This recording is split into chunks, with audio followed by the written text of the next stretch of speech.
Good day everybody! For today's video, we're going to make food for the gods with dates and walnuts.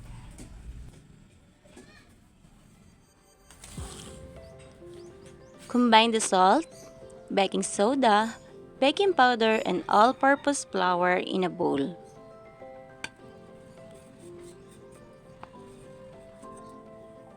Use a wire whisk to ensure the mixture is well combined.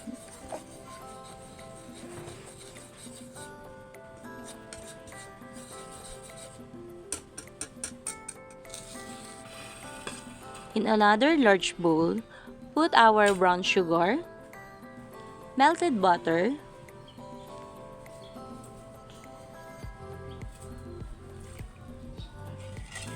and then mix well until our brown sugar slightly dissolved. Then eggs,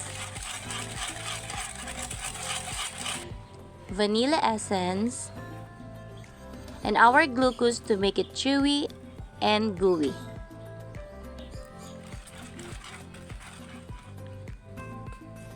Combine wet and dry ingredients and mix well.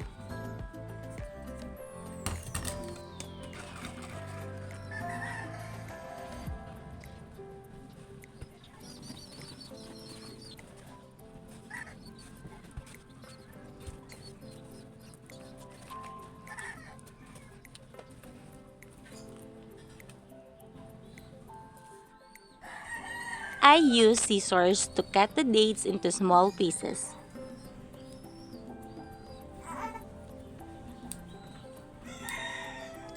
And for the walnuts, I simply used knife to coarsely chop it.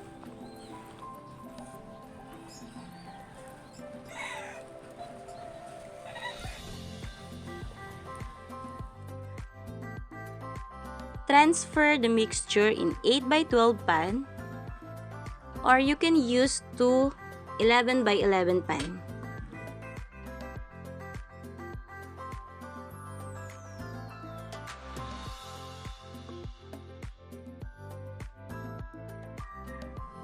Place in a preheated oven at 300 degrees Fahrenheit, 150 degrees Celsius, and bake according to your oven's specifications.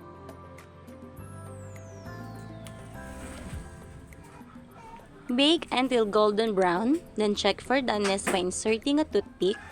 If the toothpick comes out clean, it's cooked through.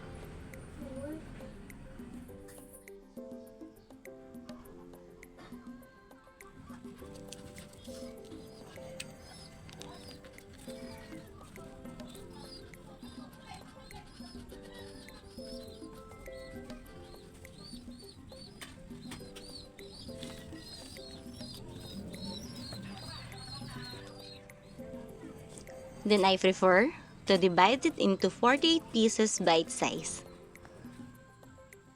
So that's it, our finished product, moist and dense food for the gods with dates and walnuts.